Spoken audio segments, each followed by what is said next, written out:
Hi guys, it's Gotham Royalty, and today we got an Injustice 2 video for you talking about the recent updates we got on the gear system and how it's going to work in game, plus a few new looks at the different gear that different characters will have that we haven't seen before. The first information we got was something that a lot of people who played the beta will have already known, but we weren't aware of, and I'm sure a lot of other people weren't, the way loadouts will work. So we knew we were going to be getting 5 loadouts in the game, but now we've been told that in the game you'll start off with 3 loadouts, and then slowly as you level up you get 5. What are your thoughts on that? I mean, that's not really like a major issue for anyone, I wouldn't imagine. Because when you first start the game, you probably don't have that much gear to need 5 loadouts anyway. So then as you go on, you'll get more gear, and then you'll have the extra loadouts as well as you unlock them. So, I mean, it's probably a good way to go about it, as it's something different that you can unlock. Because at the start of the game, you don't really need all 5, probably. Yeah, in fairness, for me, when it comes to gameplay, I think 3 would be all I need. Yeah. Apart from when it comes to Premier skins, because I imagine I'd want one for sort of all attack when I'm fighting someone with more defense and health, one with all defense and health when I'm fighting someone with better attack, and then probably one just for ranked matches that aesthetically is my favourite. And then maybe I'd extend on that by using Premier skins like Reverse Flash and stuff. But yeah, I think that was really interesting. With talking about loadouts and stuff, we also got the information that you can look at someone you fought, you can look at their loadout and see the type of gear they have, because maybe it's a piece of gear you want, so you know what you're looking for, the sort of stuff you can get. I think that's something we'd both be interested in. Yeah, I think that's a pretty good idea, because I imagine you're going to come across people that you like the looks of and stuff. So, I mean, being able to see what they've got, something to look out for. Yeah, people who are much more leveled up than you, maybe. Like, despite it maybe not being a particularly fun match, because you've just barely had anything, being beaten by a flawless victory. Still nice to look at their gear and be like, you know what, this looks like a really nice piece of gear. Each character with their gear, they're going to have 1,000 different pieces, which is basically, if you do the math, that's 200 in each category, so that's an insane amount. And there might be more than that, like with DLC and stuff. So yeah, no, that I think that'll be that's great. Like, yeah, because I mean, you're gonna be unlocking stuff for a long time. It's not gonna be like a flash in the pan sort of, well, I've played it for a week and now I've got everything for the character I wanted. And I imagine people will be wanting to play with more than just the one character. Yeah. So you're gonna be unlocking stuff for ages. And then among that, you've got stuff like the shaders, and the abilities that you can unlock, which I imagine will be harder to unlock than normal gear. So as you unlock these hundreds of pieces of gear, you'll also be getting new shaders progressively. We saw actually on that, we saw a bit of Harley's shader, which was really interesting, seeing all the different characters. Of shaders. Tons, and if you actually looked, you could see there was the option to scroll down more. Yeah. So you are going to be getting a lot. Yes. When they first started showing any sort of gear system, it was only 4 or 5. Yeah. And I presumed there wasn't going to be so many. I thought it would be something that you could buy with DLCs. Yeah, yeah. And, I think that's mainly going to be a Premier skin thing, though. And now there's loads of them, which is really good, because it kind of goes along with what they were saying. You won't find 2 people who look the same. Yeah, absolutely. So even if you've got similar gear, you've probably got a different shader on it, which is going to be really cool. Yeah, I mean, they also said with the Ultimate Edition, those aren't the only Premier skins we'll be seeing. Yep. Somewhat hoping there will be some that you can unlock in-game rather than DLC. Mm. But I don't have a massive issue if they're DLC, because I will very much pick and choose what I buy. I won't be massively interested in getting the Power Girl skin, but obviously Reverse Flash will be very interested in that. Quickly coming back to the shaders, I was thinking, with Harley, I think she will have the most variation in her shader, because I feel like with her you can get away with more because she's such an eccentric character, and that's why you can have those bright pinks and all different things. But with a character like Swamp Thing, they said very much earthy colours. They can only go so much. They said there will be some deep reds and stuff, but they're not going to do a bright blue for Swamp Thing. Whereas Harley, I feel like there's a lot more option because she's a very eccentric character. You could put Harley in most colours and get away with it, really. Yeah, no, absolutely. So yeah.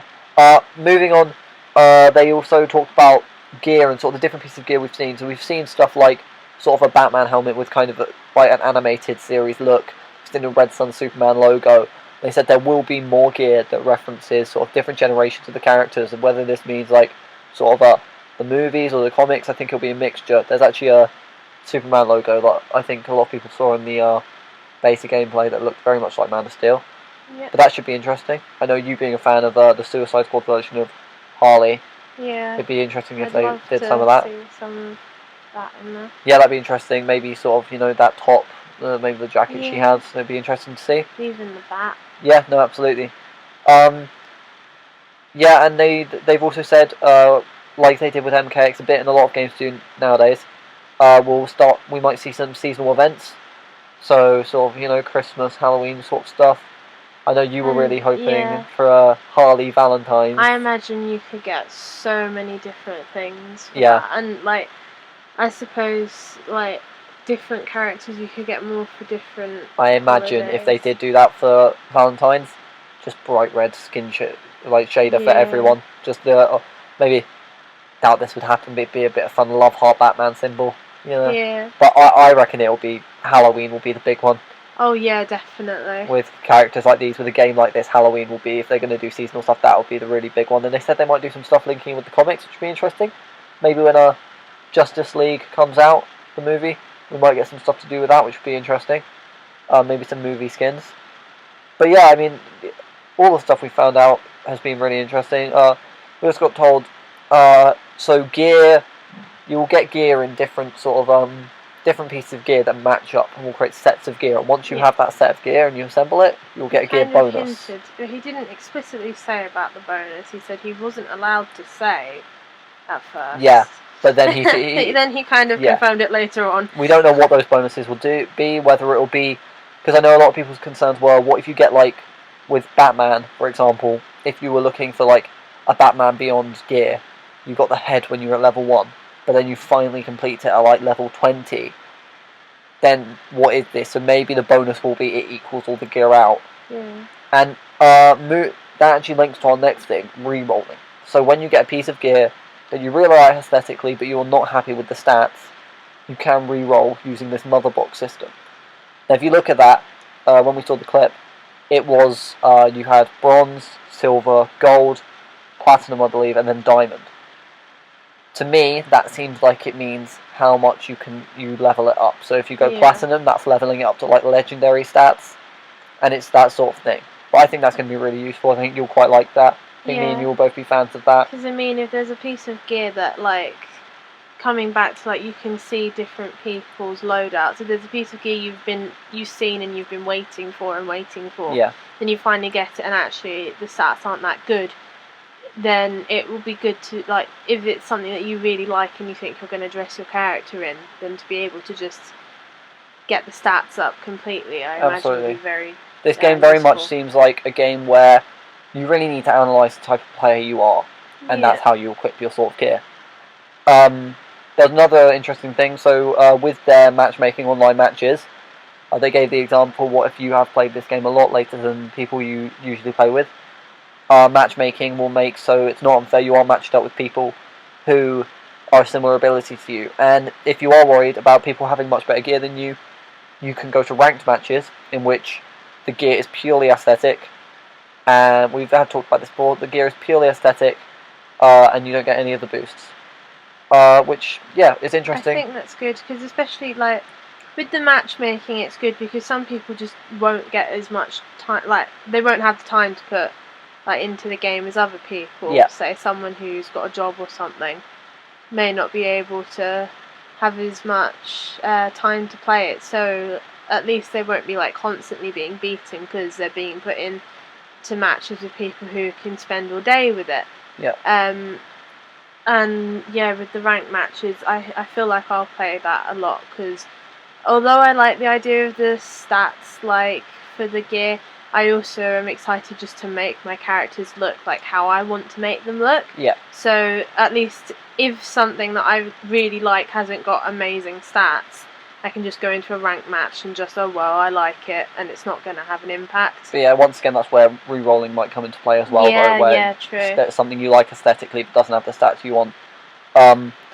Moving on, so we found out that it won't just be fights that give you gear.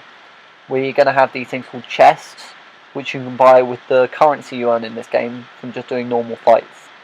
And the chests, I assume, much like in MKX when you went around the crypt, will be giving you possibly coins, skins maybe, and yeah, just sort of different looks for the characters, and a lot of gear, possibly abilities. And that actually, speaking of abilities quickly, thinking about like ranked matches, Yeah. that is the one thing I wouldn't be a fan of in ranked matches, the fact that these abilities you unlock you can't use. I suppose so. But at the same time, I think it would be. I feel like in a ranked match, it is just based off of pure how well you are handling the character. So. Yeah. Yep, absolutely. Also, you can sell gear if you get duplicates, which is good if you want to earn some coins. I suppose you could also sell gear you don't like as well. Yeah, and I mean, if you're like a level 20 player, you got all this level 20 gear, but then tons of level 1 gear from earlier. You don't want that. You might want to get rid of it. Personally, I feel like, being sort of a person who likes collecting things and stuff, yeah, my selling will be minimal. Because especially for ranked matches, I'll like to have this whole collection of things to look through. But if you're someone who doesn't really mind, then you could get a lot of coins just selling the older stuff you don't use anymore. Okay, finally talking about the interview we saw. So the microtransactions were brought up. We now know that microtransactions will not be influencing what your in-game experience. There will not be real money will not be used to help you in the game, which is good. Yeah, I assume real money. When he said that, he meant real money. That's only going to be for DLC, because he didn't explicitly say we're not going to be doing anything with real money. So that will probably be pure DLC. It's reassuring, just to know that no one's going to be like getting loads of gear and stuff just because they've been buying it. It's nice to like see that everything that people have, they've earned themselves. Yeah, no, I think that's absolutely. Yeah, no, this has all been really interesting. I think we're probably going to leave it at that. We're going to try and get another video out talking about some recent reveals of some geared up characters. That'd be quite a short video, but we just want to get that out after this one. But yeah, we're really happy about all this information about the gear. Really interesting. Yep. Yeah. Thanks for watching. We'll see you in the next one. Be sure to like and subscribe, and yeah, we'll see you in the next video. Bye. Bye.